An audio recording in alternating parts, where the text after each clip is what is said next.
All right. Okay, everybody. Welcome to the new installment in Canto 4. This is the coronation of our King Prthu. And so we're going to read that here in just a moment. I see Roshan is here. So we're starting to get a few folks to come in, and very, very nice.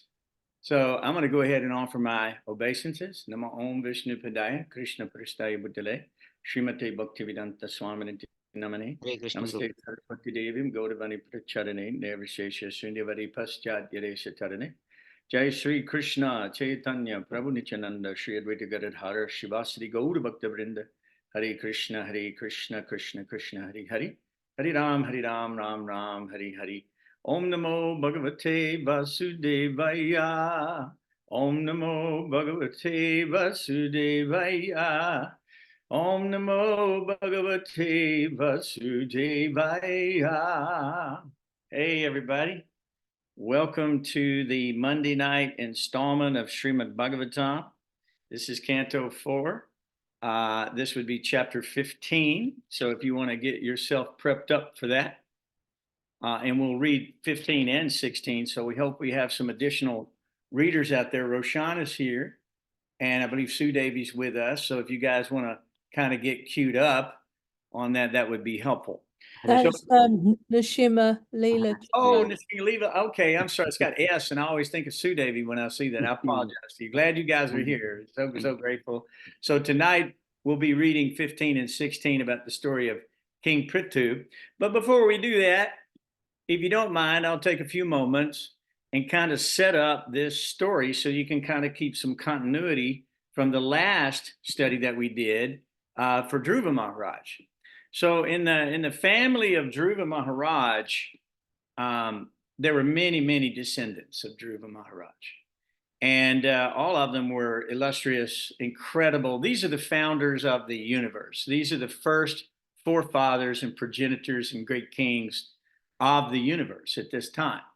So this is very, very amazing. The stories are very amazing, and they include a lot of supernatural things that we may or may not see in today's modern time. But back in these days, in ancient time, they had access to some pretty amazing things. And so we're going to read about that. But there were later after Dhruva, there were other great kings that came on board. And one of the kings that came from the lineage of Utkala and Vatsara. Okay, so Utkala was going to be the rightful king, but he was renounced. He wanted to renounce the world. So instead of taking up the kingdom and the power of being a Kshatriya and a king, he left for the forest to meditate. So it left his brother Vatsara, who then by default became king. So in the lineage of Vatsara, now Vatsara was not necessarily, I guess, qualified to be king like his brother was. So from him, King Anga was born, and then from King Anga came Vena, King Vena. So Anga was the king, and he had a son, and his son was named Vena. And Vena was kind of a rascal. So Vena would do things that were very, very disapproved by the Brahmin class of people. And he was causing a lot of havoc and chaos in society. So much so that King Anga decided to renounce family life, to renounce Vena, and to leave for the forest. So he also left for the forest and just renounced his entire kingdom and left it in the hands of Vena, who then became king. Now, King Vena was literally destroying the earth. And it was very, very unhappy. The citizens were very, very unhappy. And because King Anga had already left, it was left up to the Brahmins to figure out what to do. So they tried their best to reform him over and over again and give him opportunities, King Vena. And he just could not take it up. And so they were extremely disappointed and decided that he was useless and he was destructive to the universe and to society at large. So they decided to kill him. And does anybody know how they killed King Vena? It's Roshan, you turn on your thing here. You got to unmute. I believe they cursed him. They what? I believe they cursed him. Cursed him. Well, they did more than that. They chanted mantras that were so high and shrill that it killed him. They actually killed him with mantra. So after he died, his mother, everybody was relieved for a period of time. But his mother decided that she wanted to preserve his body. So she had these processes of how she could preserve King Vena's body. And she did that. But during this period of time when there was no king, criminals became rampant, right? So the whole society was, in a state of chaos. There was no king, there was no monarch, there was no ruler, there was no law. And things had really degraded so badly that the Brahmins had to get back together again and make another choice. And their choice is that, yes, the line of King Vena has always been illustrious back to Dhruva. So they were like, this is a great bloodline. We don't want to lose the bloodline. The body had been preserved. So these Brahmins were expert at chanting mantras. And so what they did, they had a process where they could churn the legs of King Vena while chanting these mantras and this process. And it produced another living entity from the body of Vena. Does anybody know what that living entity was? Do you know what that was? Okay, so do you know? Prthu. What? Prthu. No, wait a minute. We're not there yet. Oh, yeah, but he came from the churning of the body. Yeah, but not the legs. Oh, okay. So from the legs came a kind of a black figure with copper hair and red eyes. And it was so offensive that it was banished. This creature was banished to the forest and to the mountains. And it started a whole dynasty of criminals and thieves and so forth that lived in these mountains and would rob people. So we know about some of this story, how that has happened. So he was banished. So they realized they didn't get the product they want, but they kind of got the bad part of Vena out, separated. So with the rest of the body of Vena, they churned the arms while chanting a mantra, and appeared from that churning was King Prthu and his wife, who is Durga, actually. So he is a Shaktivesh avatar of the Lord. And this is a study of avatars. So we know that King Prthu was a Shaktivesh avatar. We'll be reading about that in just a few moments. But the idea is they did continue the bloodline, and Krishna incarnated as a portion or plenary portion as King Prthu, a glorious king to rule the world. So that story, a lot of people may or may not know. So that's where this story picks up, is right there. And I hope I've given a little connectivity to the story of Dhruva on to the story of King Prthu. So we'll start at chapter 15, King Prthu's appearance and coronation, text 1. I'll read a few, and then we're going to pass this around. The great sage Maitreya continued, "My dear Vidura, thus the Brahmins and the great sages again churned the two arms of King Vena's dead body. As a result, a male and female couple came out of his arms. The great sages," this is after the story I just gave you. So now they're churning the arms. "So the great sages were highly learned in Vedic knowledge. When they saw the male and female born of the arms of Vena's body, they were very pleased, for they could understand that the couple was an expansion of a plenary portion of Vishnu, the Supreme Personality of Godhead.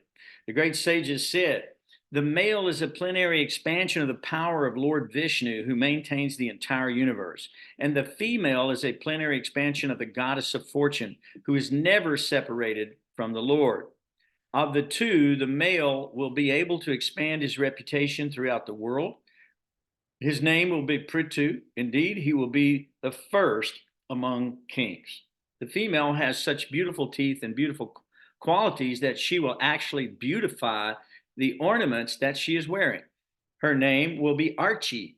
In the future, she will accept King Prthu as her husband.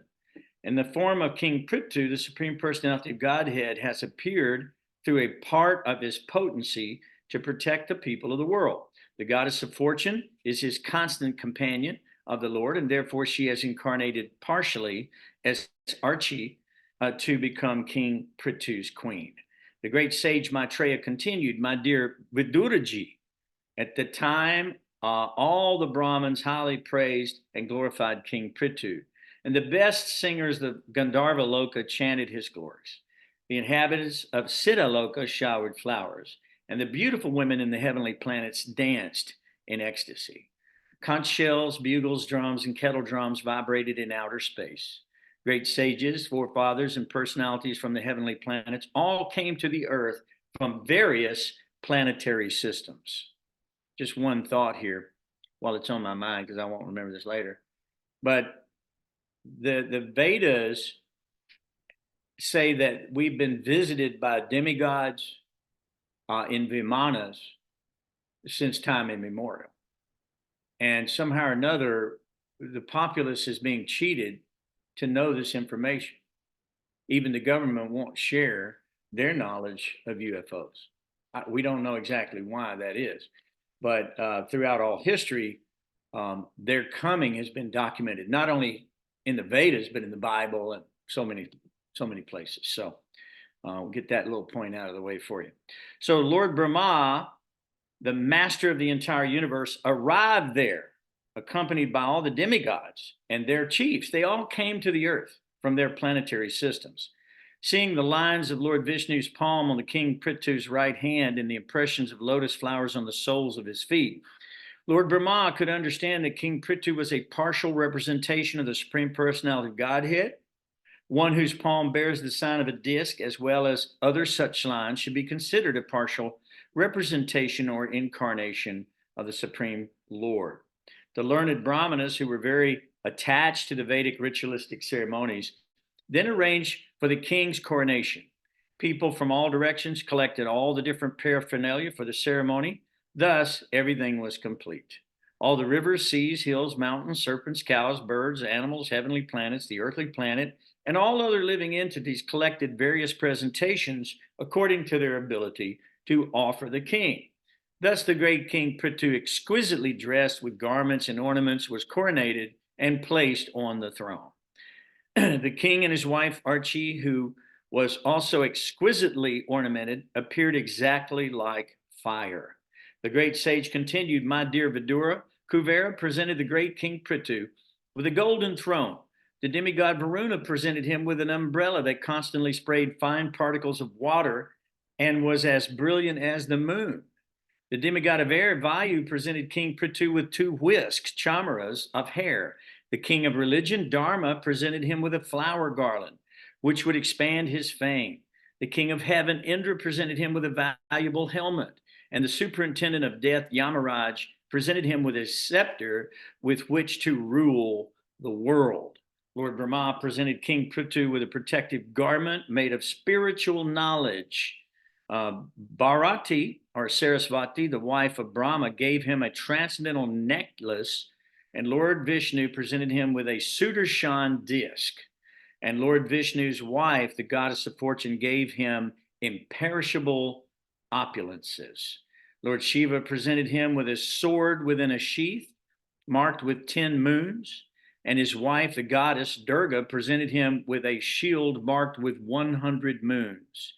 The moon demigod presented him with horses made of nectar, and the demigod Vishvakarma presented him with a very beautiful chariot. The demigod of fire, Agni, presented him with a bow made of the horns of goats and cows.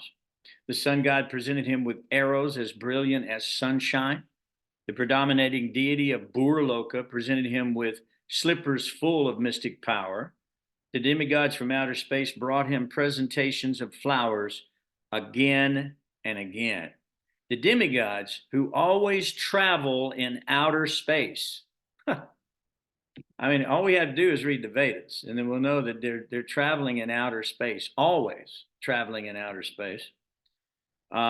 Gave King Prthu the arts to perform dramas, sing songs, play musical instruments, and disappear at his will. So like a cloaking, maybe mantra. The great sages also offered him infallible blessings. The ocean offered him a conch shell produced from the ocean. The seas, mountains, and rivers gave him room to drive his chariot without any impediments. And a Sutta, a Magadha, and a Vandi offered prayers and praises. They all presented themselves before him to perform their respective duties. So who would like to pick up there? 22. Roshan, you want to Do you want? get it? Go ahead. Grab what Yeah, you will want. I do a few? Yeah, please go. Yep. Brenda, Okay, I can do a few then. So 21. 22.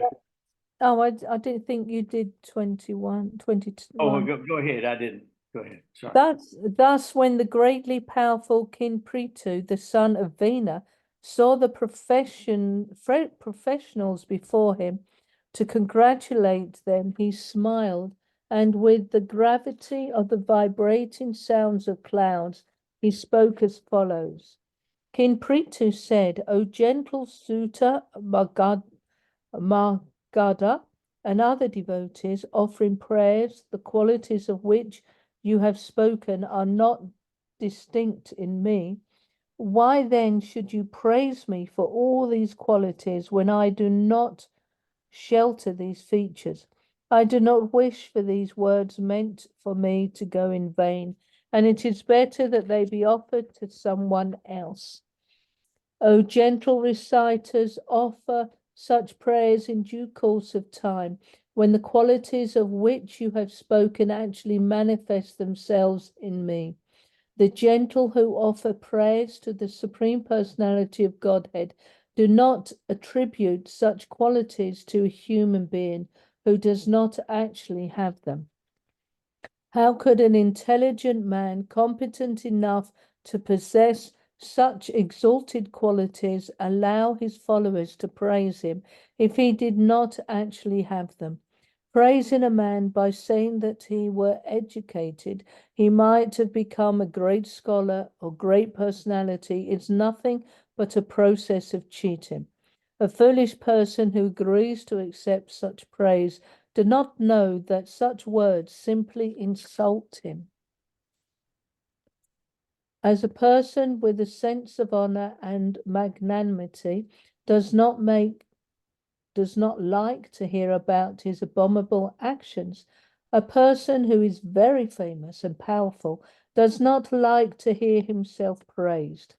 King Prthu continued, my dear devotees, headed by the sutta just now, I am not very famous for my personal activities because I have not done anything praiseworthy you could glorify.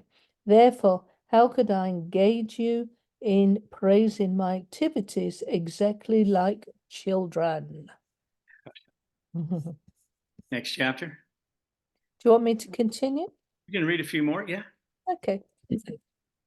The great sage Maitreya continued, while King Prthu was thus spoke, the humility of his nectarian speeches pleased the reciters very much.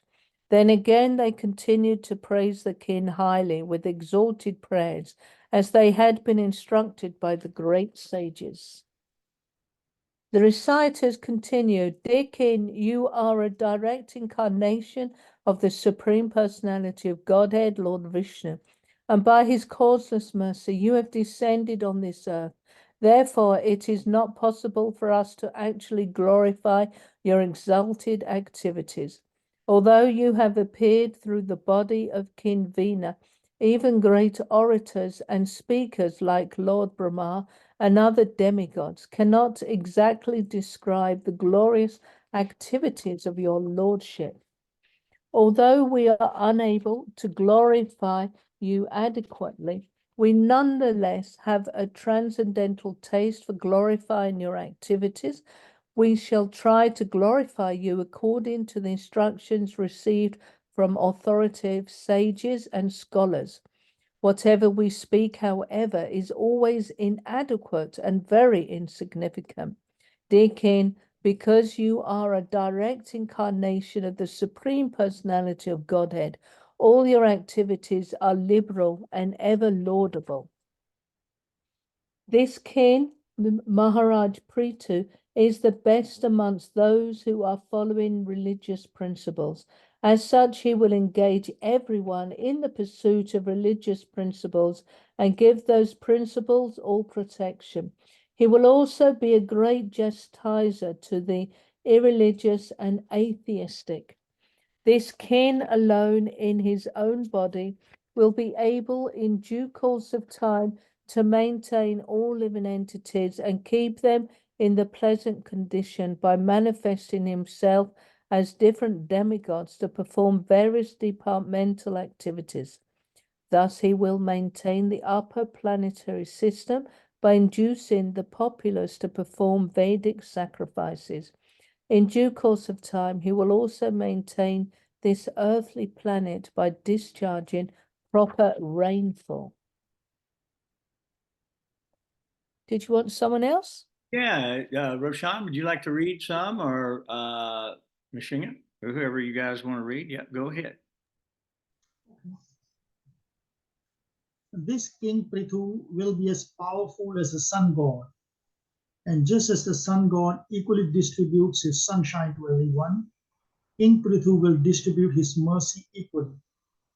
Similarly, just as the sun god evaporates water for 8 months and during the rainy season returns it profusely, this king will also exact taxes from the citizens and return this money in time of need. This King Prthu will be very, very kind to all citizens.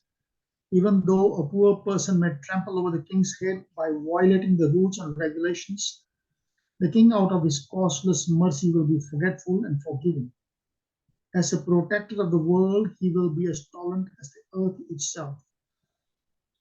When there is no rainfall and the citizens are in great danger due to the scarcity of water, this royal personality of Godhead will be able to supply rains exactly like the heavenly King Indra. Thus, he will very easily be able to protect the citizens from drought. This king, Prthu Maharaj, by virtue of his affectionate glances and beautiful moon-like face, which is always smiling with great affection for its citizens, will enhance everyone's peaceful life. The reciters continued, no one will be able to understand the policies the king will follow. His activities will also be very confidential, and it will not be possible for anyone to know how he will make every activity successful. His treasury will always remain unknown to everyone. He will be the reservoir of unlimited glories and good qualities, and his position will be maintained and covered just as Varun, the deity of the seas, is covered all around by water. King Prthu was born of the dead body of King Veena, as fire is produced from Arani wood. Thus, King Prthu will always remain just like fire, and its enemies will not be able to approach him. Indeed, he will be unbearable to his enemies. Although staying very near him, they will never be able to approach him, but will have to remain as if far away. No one will be able to overcome the strength of King Prthu. King Prthu will be able to see all the internal and external activities of every one of his citizens. Still, no one will be able to know his system of espionage, and he himself will remain neutral regarding all matters of glorification or vilification paid to him. He will be exactly like air, the life force within the body, which is exhibited internally and externally, but it's always neutral to all affairs. Since this king will always remain on the path of piety, he will be neutral to both his son and the son of his enemy. If the son of his enemy is not punishable, he will not punish him. But If his own son is punishable, he will immediately punish him. Just as the sun god expends his shining rays up to the Arctic region without impedance, the influence of King Prthu will cover all tracts of land up to the Arctic region and will remain undisturbed as long as he lives. This king will please everyone by his practical activities, and all of his citizens will remain very satisfied. Because of this, the citizens will take great satisfaction in accepting him as their ruling king. This king will be firmly determined and always situated in truth. He will be a lover of the Brahmanical culture and will render all service to all men and give shelter to all surrendered souls. Giving respect to all, he will always be merciful to the poor and innocent. This king will respect all women as if they were his own mother, and he will treat his own wife as the other half of his body. He will be just like an affectionate father to his citizens, and he will treat himself as the most obedient servant of the devotees, who will always preach the glories of the Lord. The king will consider all embodied living entities as dear as his own self, and he will always be increasing the pleasure of his friends. He will intimately associate with liberated persons, and he will be a chastising hand to all impious persons. This king is the master of the three worlds and is directly empowered by the Supreme Personality of Godhead. He is without change, and he is an incarnation of the Supreme known as Shakti Aveshya Avatar. Being a liberated soul, completely learned, he will see all material varieties as meaningless because your basic principle is omniscience. This king, being uniquely powerful and heroic, will have no competitor. He will travel around the globe on his victorious chariot, holding his invincible bow in his hand and appearing exactly like the sun, which rotates in his own orbit from the south. When the king travels all over the world, other kings as well as the demigods will offer him all kinds of presentations. Their queens will also consider him the original king, who carries in his hands the emblems of club and disc, and will sing of his fame, for he will be as reputable as the Supreme Personality of Godhead. This king, this protector of the citizens, is an extraordinary king and is equal to the Prajapati demigods. For the living facility of all citizens, he will milk the earth, which is like a cow. Not only that, but he will level the surface of the earth with the pointed ends of his bow, breaking all the hills exactly as King Indra, the heavenly king, breaks mountains with his powerful thunderbolt. When the lion travels in the forest with its tail turned upwards, all menial animals hide themselves. Similarly, when King Prthu will travel over his kingdom and vibrate the string of his bow, which is made of the horns of goats and bulls, and is irresistible in battle, all demonic rogues and thieves will hide themselves in all directions. At the source of the river Saraswati, this king will perform 100 sacrifices known as Aswamedh.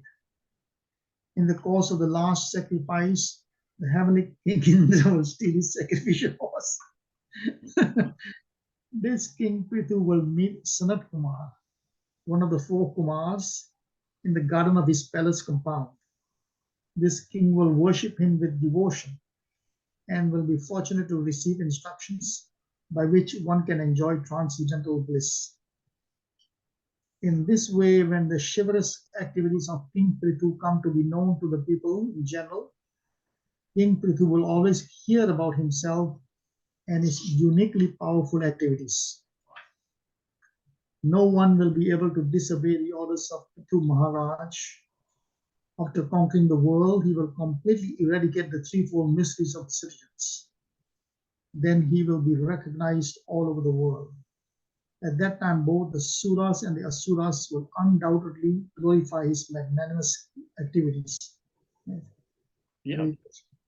So I think what we're going to do, if it's okay with you guys, is I'm going to ask Nrsinga to continue to read in the next chapter. There's 36 verses in the next chapter, and it's only 7:30. So we got time to read an extra chapter. There's actually 9 chapters in this Prthu thing. So if we can get 3 done, we can, we can do 2 next time or 3 next time, right? So if you don't mind, Nrsinga, are you there? You with your family where you guys can read a little bit on this next chapter? Just pick out 20 or so, and then we'll go back around and let Roshan or Rangamani read. Sure, Prabhuji. My daughter will start and then we will read, Prabhuji. Yes, please. Maharaj Prthu becomes angry at the earth. Text 1.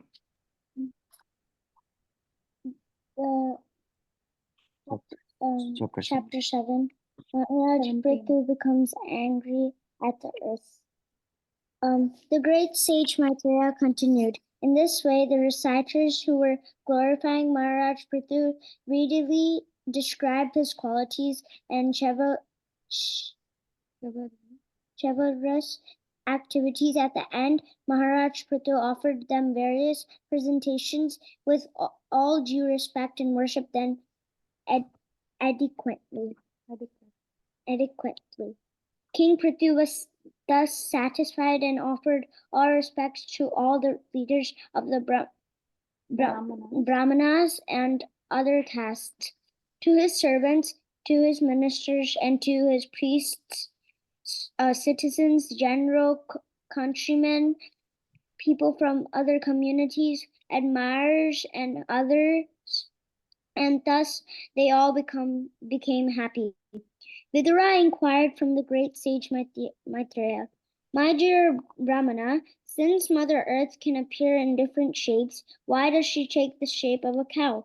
And when King Prthu milked her, who became the calf, and what was the milking pot? The surface of the earth is nature, low in some places and high in others. How did King Prthu level the surface of the earth? And why did the king of heaven, Indra, steal the horses meant for the sacrifice?" The great saintly king, Maharaj Prthu, received knowledge from the Sanat Kumara, who was the greatest Vedic scholar. After receiving knowledge to be applied practically in his life, how did the saintly king attain his desired destination? Prthu Maharaj was a powerful incarnation of Lord Krishna's potencies. Consequently, any narration concerning his activities is surely pleasing to hear, and it produces all good fortune. As far as I am concerned, I am always Lord devotee and well as a devotee of the Lord, who is known as Adi Adokja. Please therefore narrate all the stories of King Prthu, who in the form of son of King Vena milked the cow-shaped earth. Sutta Goswami continued. When Vidura became inspired to hear of the activities of Lord Krishna in various incarnations, Maitreya also began being inspired and being very pleased with Vidura, began to praise him. Then Maitreya spoke as follows. The great sage Maitreya continued, "My dear Vidura, at that time King Prthu was enthroned by the great sages and brahmanas and declared to be the protector of the citizens. There was a scarcity of food grains. The citizens actually became skinny during the due to starvation. Therefore, they came before the king and informed him of their real situation." Beautiful. Nice. That's very nice. I love to hear you read. I really do. It's so sweet, so innocent. Nice to hear this. Well read too. Do you want to continue a little bit, or do you want to grab some of this yourself, Sri Prabhu? We will continue. Hare Krishna. Okay, please read a little bit. We've got another 20 or so verses here. We got to. Dear King, just as a tree with the fire burning in the hollow of the trunk gradually dries up, we are drying up due to the fire of hunger in our stomachs. You are the protector of surrendered souls, and you have been appointed to give employment to us. Therefore, we have all come to you for protection. You are not only a king, but the incarnation of God as well. Indeed, you are the king of all kings. You can give us all kinds of occupational engagements, for you are the master of our livelihood. Therefore, O King of all kings, please arrange to satisfy our hunger by the proper distribution of food grains. Please take care of us, lest we soon die for want of food. After hearing the lamentation and seeing the pitiable condition of the citizens, King Prthu contemplated this matter for a long time to see if he could find out the underlying causes. Having arrived at a conclusion, the king took up his bow and arrow and aimed them at earth, exactly like Lord Shiva, who destroys the whole world out of anger. When the queen saw that King Prithvi was taking his bow and arrow to kill her, she became very much afraid and began to tremble. She then began to flee exactly like a deer, which runs very swiftly when followed by a hunter. Being afraid of King Prithu, she took the shape of a cow and began to run. Seeing this, Maharaj Prithu became very angry, and his eyes became as red as the early morning. Placing an arrow on his bow, he chased the cow-shaped earth wherever she would run. The cow-shaped earth ran here and there in outer space between the heavenly planets and the earth. And wherever she ran, the king chased her with his bow and arrows. Just as a man cannot escape the cruel hands of a death, the cow-shaped earth could not escape the hands of the sun and rain. At length, the earth, fearful, her heart aggrieved, turned back in helplessness. The addressing the great opulent King Prithu as the knower of the religious principles and shelter of the surrendered, she said, "Please save me. You are the protector of all living entities. Now you are situated as the king of this planet." No trouble with continue. Okay, very good. So, anybody else from your group would like to read? If not, we're going to turn it. We can turn Yes, it. Prabhu. Go ahead, please. Okay. Yes. The cow-shaped earth continued to appeal to the king. I am very poor and have not committed any sinful activity. I do not know why you want to kill me. Since you are supposed to be the knower of all the religious principles, why are you envious of me? Why are you so anxious to kill a woman? Even if a woman does commit sinful activity, no one should place his hand upon her. And what to speak of you, dear king, who are so merciful, you are a protector, and you are affectionate to the poor. The cow shaped earth continued, "My dear king, I am just like a strong boat, and all the paraphernalia of the world is standing upon me. If you break me to pieces, how can you protect yourself and your subjects from drowning?" King Pruthu replied to the earthly planet, "My dear earth, you have disobeyed my orders and rulings. In the form of a demigod, you accepted In the form of a demigod, you accepted your share of the yajnas we performed. But in return, you have not produced sufficient food grains. For this reason, I must kill you. Although you are eating a green grass every day, you are not filling your milk bag so we can utilize your milk. Since you are willfully committing offenses, it cannot be said that you are not punishable due to your assuming the form of a cow. You have so You have so lost your intelligence that, despite my orders, you do not deliver the seeds of the herbs and grains formerly created by Brahma and now hidden within yourself. Now, with the help of my arrows, I shall cut you to pieces with your flesh, satisfy the hunger-stricken citizen who are now crying for want of grains. Thus, I shall satisfy the crying citizens of my kingdom. Any cruel person, be he a man, woman, or impotent eunuch, who is the only interested in his personal maintenance and has no compassion for other living entities, may be killed by the king. Such killing can never be considered actual killing. You are very much puffed up with the pride and you have become almost insane. Presently, you have assumed the form of a cow by your mystic powers. Nonetheless, I shall cut you into small pieces like grain, and I will uphold the entire population by my personal mystic powers. At this time, Prithu Maharaj became exactly like a Yamaraj, and his whole body appeared very angry. In other words, he was anger personified. After hearing him, the planet Earth began to tremble. She surrendered and with folded hand began to speak as follows.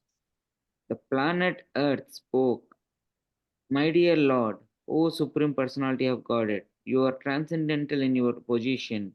By your material energy, you have expanded yourself in various forms and species of life through the interaction of the three modes of material nature. Unlike some other masters, you always remain your transcendental position, and you are not affected by the material creation, which is subjected to different material interactions. Consequently, you are not bewildered by the material activity."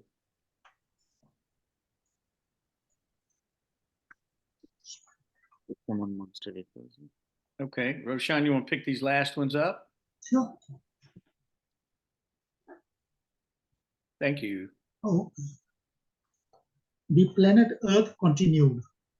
My dear Lord, you are the complete conductor of the material creation. You have created this cosmic manifestation and the three material qualities, and therefore you have created me, the planet Earth, the resting place of all living entities. Yet you are always fully independent, my Lord. Now that you are present before me and ready to kill me with your weapons, let me know where I should go to take shelter and tell me who can give me protection. In the beginning of creation, you created all these moving and non-moving living entities by your inconceivable energy. Through this very same energy, you are now prepared to protect the living entities. Indeed, you are the supreme protector of religious principles. Why are you so anxious to kill me, even though I am in the form of a cow? My dear Lord, although you are one, by your inconceivable potencies, you have expanded yourself in many forms. Through the agency of Brahma, you have created this universe. You are therefore directly the Supreme Personality of God. Those who are not sufficiently experienced cannot understand your transcendental activities because these persons are covered by your illusory energy. My dear Lord, by your own potencies, you are the original cause of the material elements, as well as the performing instruments, the senses, the workers of the senses, the controlling demigods, the intelligence and the ego, as well as everything else. By your energy, you manifest this entire cosmic creation, maintain it, and dissolve it. Through your energy alone, everything is sometimes manifest and sometimes not manifest. You are therefore the Supreme Personality of Godhead, the cause of all causes. I offer my respectful obeisances unto you. My dear Lord, you are always unborn. Once in the form of the original boar, you rescued me from the waters in the bottom of the universe. Through your own energy, you created all the physical elements. the senses, and the heart for the maintenance of the world. My dear Lord, in this way you once protected me by rescuing me from the water, and subsequently your name has been famous as the Daradara, Daradara, he who holds up planet Earth. Yet at the present moment, in the form of a great hero, you're about to kill me with sharpened arrows. I am, however, just like a boat on the water, keeping everything afloat. My dear Lord, I am also the creation of one of your energies, composed of the three modes of material nature. Consequently, I am bewildered by your activities. Even the activities of your devotees cannot be understood, what to speak of your pastimes. Thus, everything appears to us to be contradictory and wonderful. Ends the Wow. chapter. That's the end of that chapter. So the next chapter after this is Prthu Maharaj milks the earth planet. So Mother Earth was not giving milk. Mother Earth was not giving sustenance to the citizens. They were starving to death. So this angered the king because she is a servant of the Lord. She acts like a demigoddess. And so therefore she is not serving. I just read the other day that if you want to please all the demigods and receive all of their blessings, you need to do something to serve the people, because that's their mission. Service to each other. That's what's going on in the spiritual sky.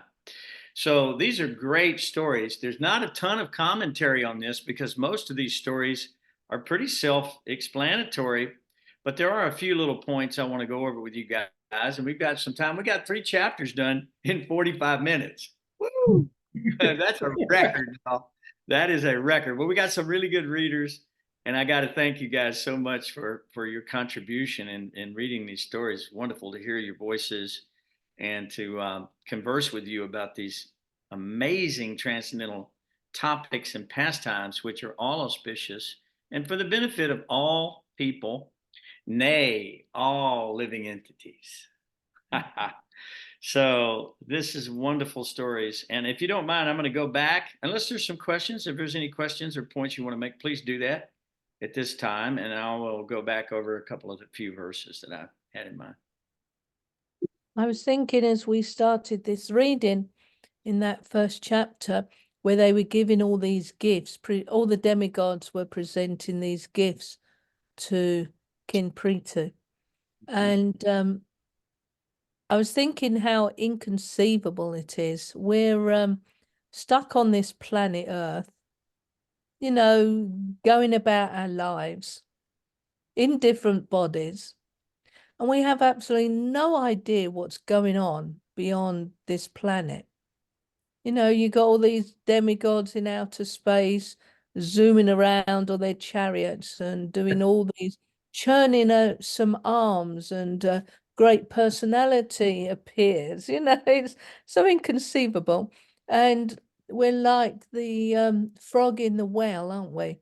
We just can't understand it, or most people would poo-poo it as a fantasy. Oh, you can't churn someone's arms and create a personality because we're so confined on this tiny little planet with our tiny little minds.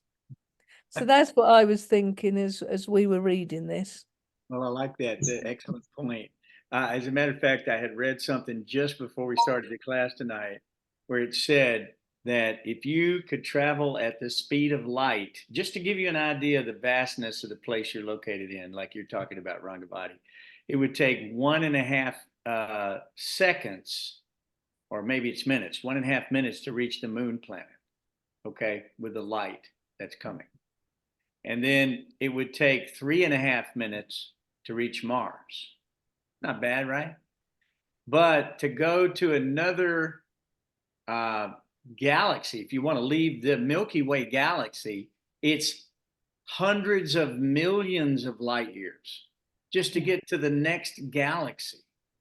So how can we know what's on there with this ascending concept? It's almost like in the Bible, they talk about trying to build a Tower of Babylon to reach the spiritual world so they can go exploit it, probably go up there and conquer God That was their problem idea. But that's what we're here to try to do anyway.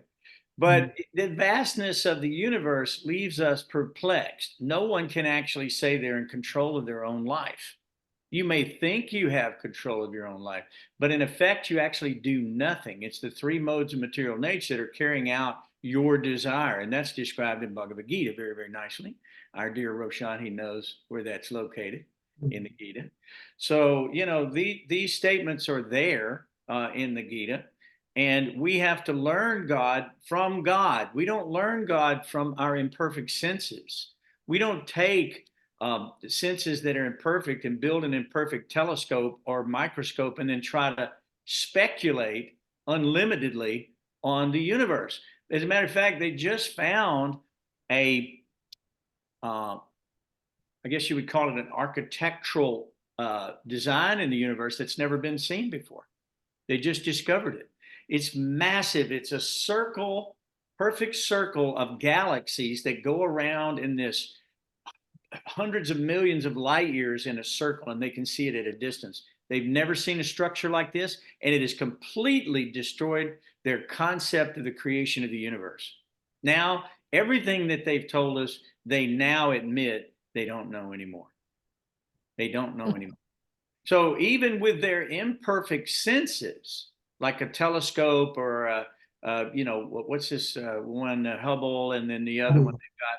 Yeah, I mean, those are expansions of our eyes, but these eyes can't see. That's why Krishna told Arjuna, I give you divine eyes. Right, Roshan? He said, I give you divine eyes so that you can understand me, right? And only by pure devotion and loving service to the Lord can he be understood anyway. And these scientists have no interest in that.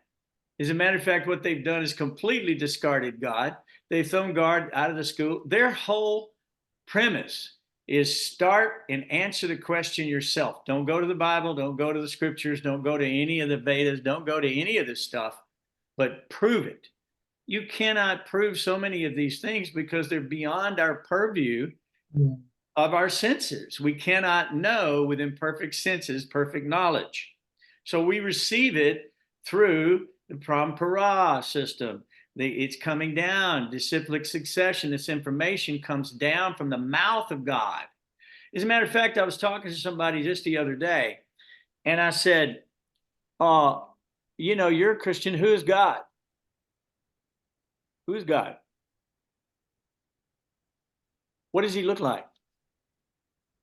Where does he live? Who are his associates? What has he been doing since he created the earth? Is he just hanging out somewhere? I mean, did he go back to bed? I mean, what is he doing? I don't know. They have no idea what God is. They don't know where he is. They don't know what he is. They don't know what he's doing. They don't know what he looks like. They don't know what his associates are. They don't know what the spiritual world looks like. They don't know what's in it. They don't know how to get there necessarily. They know how to get there because they have Shaktivesh avatars like Prthu and Jesus Christ. Jesus Christ was also Shaktivesh avatar. So we know that information, that life that we saw of the Acharya, one who's teaching by example, we can see that's delineated in this philosophy millions of years prior to the coming of Christ. Hundreds of millions of years. I mean, these stories go back to the beginning of this universe. 3.11 trillion year life of Lord Brahma. This is a long time, people, right? And we can't get our head around any of that because we're so tiny. We're like a little flash in the pan. It's like the pan is hot, you drop the water, psh, gone. That's the experience of your life. Hey, Roshan, I was watching these cicadas. They're everywhere, right? Have you seen them? Oh my God. They're like coming out of the ground, they fly, and they go fly up on a thing, and then after they come back out, they live a day or two, and then they die. That's all they got. What are they doing? One of them, I saw him fly into a spider web until he was exhausted, and the spider came out and ate him. I mean, literally, their life is so temporary. It's a lesson for all of us to learn that even if your life is expanded, like the demigods in heaven, for millions and millions of years, still death is there. Death is there because we're separated from Krishna. We're separated. We're in darkness. We're separated from the light of God. So we have to reconnect. That's called yoga. And the Bhagavad Gita teaches us from Yogeshvara himself, the goal of yoga, the speaker of yoga, the purpose of yoga, the delineator of yoga, the teacher of yoga. Krishna is yoga. Okay. So somebody asked me a question today. I got a question from India. Somebody had sent me on Messenger. I get these questions all the time. And, the question was that, how is it that we ended up getting created in the first place? What's the purpose of all of this? That's what people want to know. They don't even know what the purpose of life is. And the Vedas start with that axiom, Tato Brahma Jigyasa, which means, who am I? Why am I here? Who put me here? What am I supposed to be doing here? Where can I go after? What's in the stars? What is the truth? What is illusion? So the Vedas start, especially Srimad Bhagavatam, starts by distinguishing truth from illusion for the welfare of all. That's in the very first canto. It describes that. And so if that's the case, then we should make our study not only just for economic eating and sleeping and mating and defending. If you go to a college, mainly it's all about making money so that you can eat food. It's a hard struggle for existence, isn't it? So we have to have some occupation. So Varna Ashram, which is described in the Vedic literatures, is designed to do your occupation very nicely in the spirit of devotion and detachment from the world, identifying with the immortal soul within and not the body, not the family, not the earth, not these temporary things that you are not. That's called Maya. So you are not the body. And if you identify with the body, then you will take another body.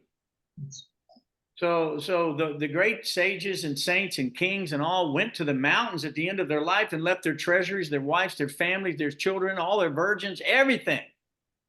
They left it all. Why? Because they knew they had to be prepared to transfer back to the spiritual world, and they ain't taking any of this with them.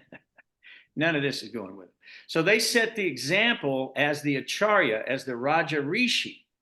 They set the example for the rest of us. And so we learn from King Prthu. We learn from Dhruva Maharaj. We learn from all these incarnations of God as they come to us. So very good point, though, Rangabati. Now. Yeah, thank you. Yeah, appreciate that. There was also a statement made by some scientists I think probably a year ago. They described that our universe, it seems that it is stacked up one upon the other. And they see many, many being stacked. And immediately I thought of the lotus stem. I said, in one lotus stem, all the earthly, heavenly, and hellish planets are there, 14 of them in one stem. Maybe that is what they are seeing. I don't know. Well, it's very carefully described in the Vedas exactly the structure of the universe, the 14 planetary systems. As a matter of fact, they're building the largest temple in the world, which is a Vedic planetary. So you can understand what are the lower planets, middle planets, higher planetary systems, heavenly planet systems, and the Vaikuntha planets, which are the spiritual planets. And then, of course, Krishna Loka or Goloka Vrindavan, which is a very intimate personal pastimes with the Lord. All of Vaikuntha is in a state of awe and reverence and servitude, Dasa Ras. So, our goal is to elevate ourselves to whatever your original heart's desire was with your most beloved friend, which is God. And you're an expansion of God. God is the soul of your soul. No one can be closer to you, not your wife, not your children, not anybody. But they are representatives of God in this world, and God lives in their soul. So when you see them, we offer respects. We understand that they belong to God, you belong to God, you're possessions of the Lord. Just like we read last week, Roshan, where we talked about when you thus have learned the truth, you will know that all things are in me, they're part of me, are in me, and they are mine. They belong to me. Yeah. See, that's the thing. We're possessions of the Lord. we try to possess ourselves, and we make a mess out of it by creating karmic reaction, which leads us into hellish conditions, and then we blame God for it, and we're mad at God for what we did. Yeah. It's just like sometimes the criminal goes to the courthouse and the judge says you're condemned to whatever it is, and the guy tries to I'll kill you. It's like the judge did not do that to you, son. You did it to yourself. The judge is just giving you your just due. Yeah. So I get these questions all the time. How is it possible that these bad things are happening to such great people? Well, in the past, maybe they weren't such great people. Maybe we weren't such great people. See what I mean? And so we're either born in the mode of ignorance, passion, or goodness, but we have to elevate ourselves to the mode of goodness, because in that place, we can actually understand God. We cannot understand God from the mode of passion or ignorance, because they're too engrossed in desires in the material nature, right? For a sex life, eating, sleeping, mating, defending, power, fame, adoration, distinction, all the things that kill you over and over and over and over again in the material body. These are the things that have to be renounced, that the Vedas talks about. So when we talk about the complete yoga system, which Krishna describes perfectly well in Bhagavad Gita as it is, we're talking about Ashtanga yoga, which is the meditation, the breathing, the drilling of the breath, and and all of that, all the way to samadhi. That's very nice. But people in that persuasion used to make God, or the Archa Vigraha form of God, their meditation. And you start at the feet of God and you work yourself up. You look at the limbs of God. You take the face for last. And by the time you get to the face, you have come into a state of consciousness of God. So you're in a God conscious state. Yeah, there you go. And that state's transcendental. That state is not of this world. You have transcended the material energy when you do that. There's no karma in that. And we just heard about Dhruva doing that, meditating on the Lord, and then God appears directly as he was seeing in his heart of heart and his mind in that Archa Vigraha form. The Lord was right there before. So, God is there for us, and to be present in the presence of the Lord, the absence of the body, presence of the Lord. The Bible talks about it. We're going to have that experience, and it's coming right up. So we want to be careful, and we want to be ready. So what I really love about this chapter, these three chapters that we read, one of them is, in case you don't know what a real king should be doing, if you don't understand what the qualities of a real king are, you can read this story about King Prthu, and you will know without a shadow. Am I right, Rosha? You will know. Ideal king.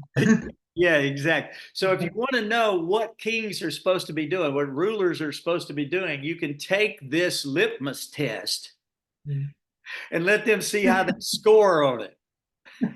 Take any of our so-called leaders today and check them against these qualities, these characteristics, and these activities of sacrifice for the Lord and care for their citizens, and you'll see how far off we've gotten. Our government is exploitive.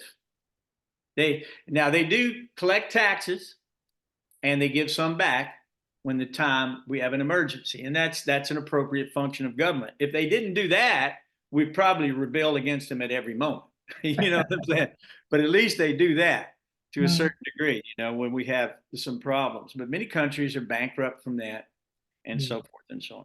So the one characteristics that we see about King Prthu is that when they began to eulogize him and tell him how wonderful he was, because they could see the marking of the Sudarshan on his hand and the lotus imprint on his feet.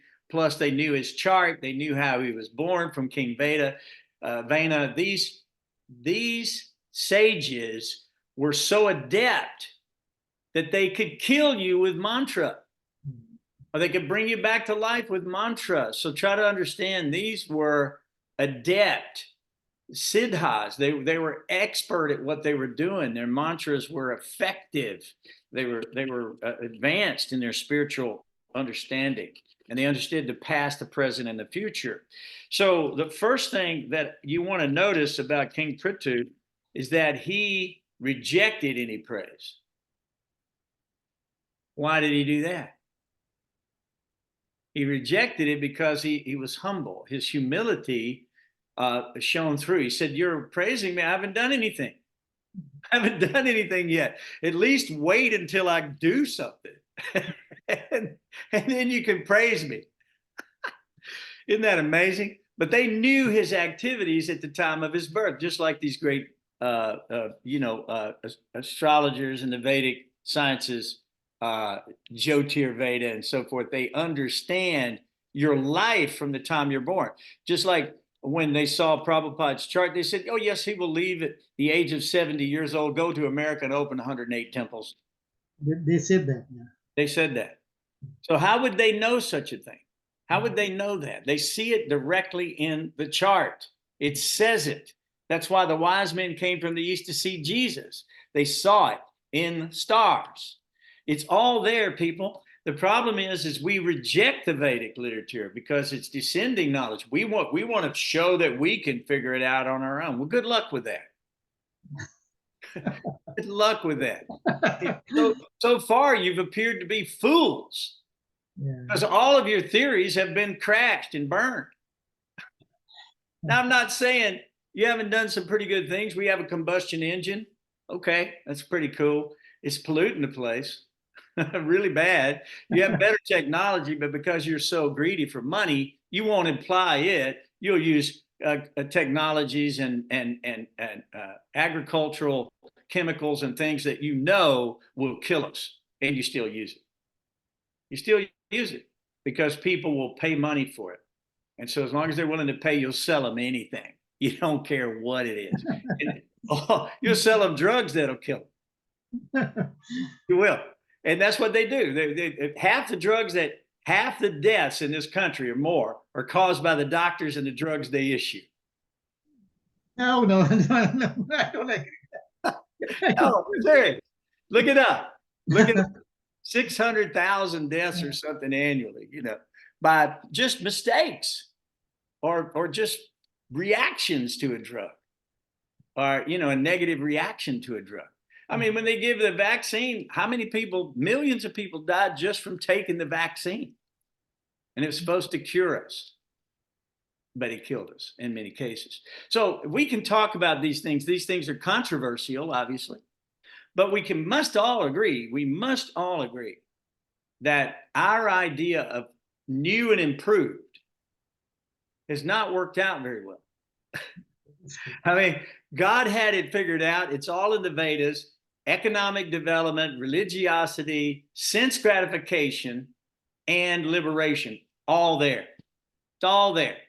And great kings were there to provide that to their citizens, including all of the material sense gratification and happiness, so that everybody would remain pleased. And so King Prthu did that.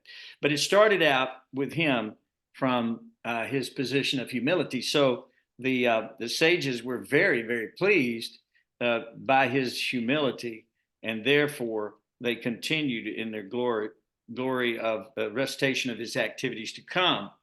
So that was pretty cool.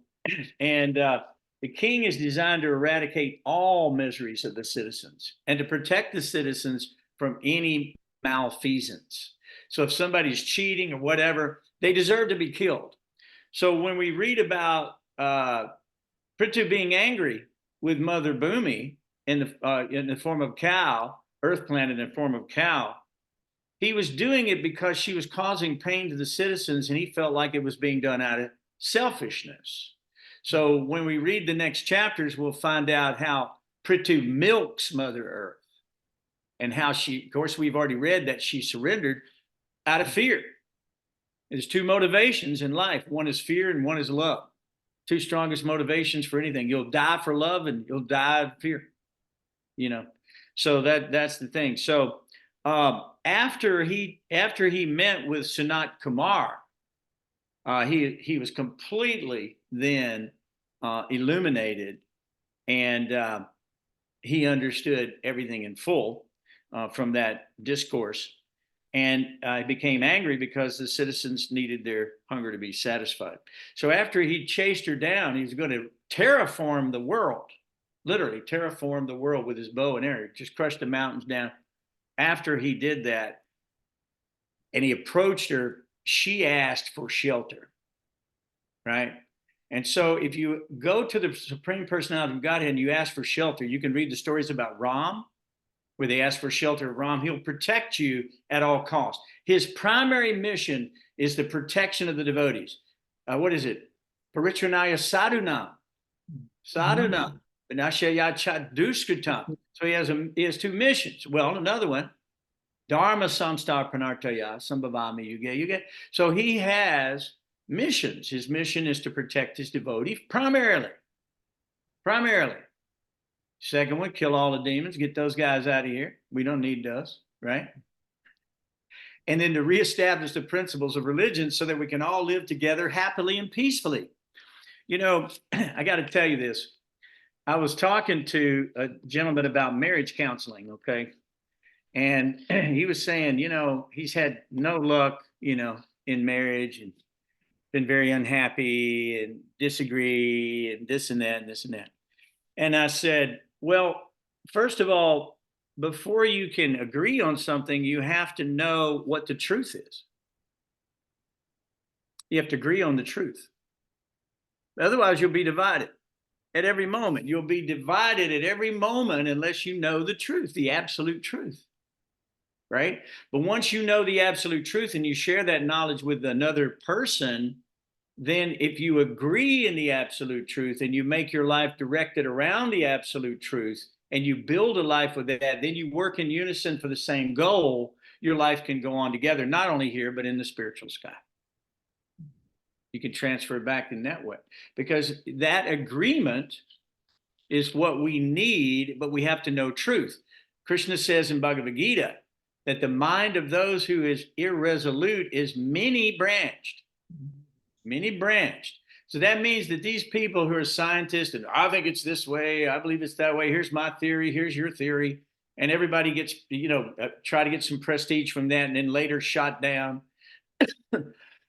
that stuff is not true. And they found out other truths that, you know, upended that. That's not how the world will ever come together. It's not going to come together divided. United we stand, not divided. So we have to determine what is the absolute truth, not a relative truth, but what is the absolute truth. And when you know what the absolute truth and you agree with the absolute truth, which is every word that is issued out of the mouth of God. I mean, that's not hard, you know, but you got to get the truth. So these Vedas were just recently translated as they were without a bunch of interpretation from power hungry or money hungry or fame hungry people who try to assign their name next to God. Like if you look at King James, you think he's qualified to have his name next to God in the Bible? Look him up. I think you'll be disappointed, even if you are English. Sorry, I had to do that to you.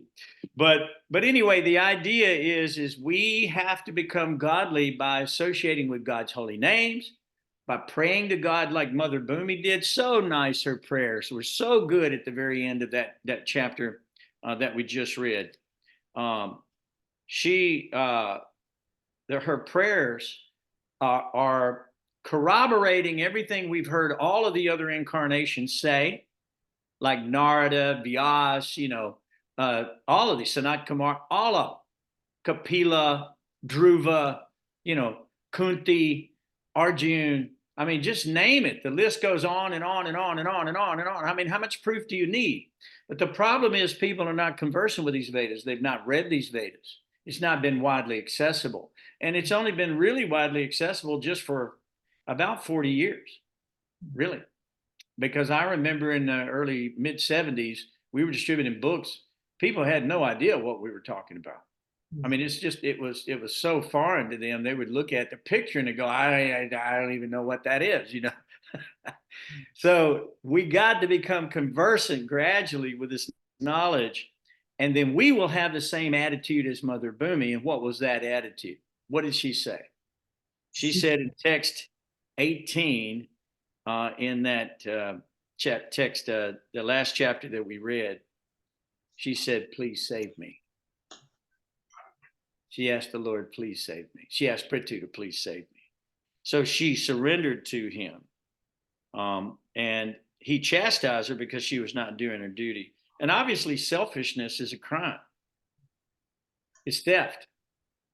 It's miser. It's punishable here, in this case, by death. She had withheld from the Lord, and from Prthu, and he was going to kill her. So selfishness in her capacity as a demigod, not to satisfy all the people of the earth, was punishable by death. And he was prepared to execute that situation. So that's just a few of the ideas that I got from hearing this and reading this. But if anybody wants to know what the activities of God as an incarnation are, they can find it in chapter 16 very easily. It's all in there. What does God do? How does he do it? What's the whole thing as Prthu? And then what are the qualities of an actual king? We can find that out without any question about it. And we can understand the activities of God. We can understand the workings of the universe. And we can understand these great histories and these great stories from Srimad Bhagavatam. And we can become liberated by just hearing these stories. It just said it in Dhruva that anyone who hears the story of Dhruva is relieved of all their sinful reactions. That's how powerful these stories are. These are foundational stories of the creation of the universe, and the players, the plenary portions, the incarnations of God, their activities in the world. This can all be known. We don't have to walk around in ignorance anymore, but we do have to have a humble spirit to hear this information. It can't be challenging. And God won't reveal himself. What does he say? I never reveal myself to the envious. Is that what does it say in Bhagavad Gita? The demonic. Well, yeah, but I'm saying people who are grossly foolish is what he says. If you're grossly foolish, he will not reveal himself to the grossly foolish. You won't either. I mean, you won't even get out of the car in certain parts of town because you can see some grossly foolish stuff is going on out there on the street. You don't want to be a part of it.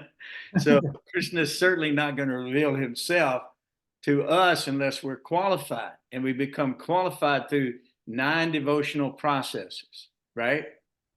Shravanam, Kirtanam, Vishnu Smaranam, Padasevanam, right? There you go. So those are the 9 devotional processes that we have to study and that we have to engage ourselves in every single day. And by doing that, just like it becomes natural. You know, I was over there cooking a little earlier today, and I was sitting there just kind of talking to Krishna. I mean, it's got to become kind of natural for us. You know what I mean? At first, it's not natural, but after a while, you start having a conversation with Krishna. Ain't nobody else here. So Krishna's here, but have a conversation with Krishna. And if I have a conversation with you, I see Krishna in you. And therefore, I love you. I love you more and more and more and more. It just said that Archie beautified the ornaments that she wore. She is the energy of God. So Prthu is the energetic, and Archie was the energy of God, as Lakshmi, as that energy that comes out of God, which never leaves God. It's always with God, never a second without being with God.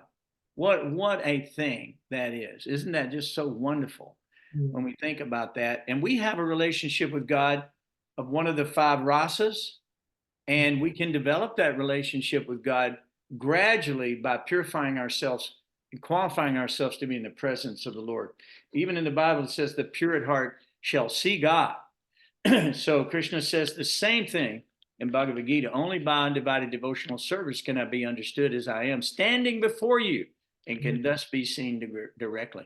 So we need to remember all these things. We need to be conversant with them. We need to hear them over and over and over again until they finally stick.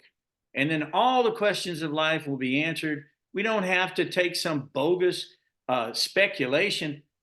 I mean, I think even a child might come up with something better than some kind of floating chunk in space and a lightning bolt accidentally hitting it, or some immortal soup, with, I don't know, lightning bolt hit it. Who knows? I mean, anybody can come up with something probably better than that. Yeah. But if you have extensions of your imperfect senses, you sound like a madman when you talk. Because you're saying this is the way things are. It's so ridiculous because what you're saying has been disproven over and over and over again. How can we trust these scientists? How can we trust people who are coming up with their own philosophy of life? They're imperfect senses with imperfect abilities, and they're mentally speculating, mental speculation. That's it. And their concoction, they want you to make it your concoction. So in other words, let me proselytize you with my concoction, and maybe I can proselytize you to come over and believe in my concoction for a period of time, and you'll give me money. Yeah, I just tell them, take all these chemicals and create one living cell for me. You have phosphorus, calcium, potassium, whatever you have, take as much as you want. Create a living cell for me. Oh, man. So, okay, guys. Well, listen, this has been a great 3 chapters, and I can't thank you enough for helping us read this. This will be one in the Avatar series, because this is an avatar of the Lord. And so if you go back through this, you'll hear the story of Vena earlier. We set that up for some of you that might not have been here. You're welcome to go back and hear the tape again. But I got to thank you guys. Unless there's any other questions, we're at 8:22. So I think we did good tonight. I think we did very well. We enjoy listening to you. And we see Krishna in you. There you go. Well, Roshan, it's always a pleasure to have you here in the string. And your child, when your baby reads, I just melt inside. I just got to tell you, I could listen to your child read all day. So please have them come. Have your baby come and read for us all the time, right? You there in the string? I hope you can hear that. All right, guys, thank you so much. And I can't tell you how much I appreciate you. We're going to continue this next Monday night. And for now, we're going to call it a wrap. All right?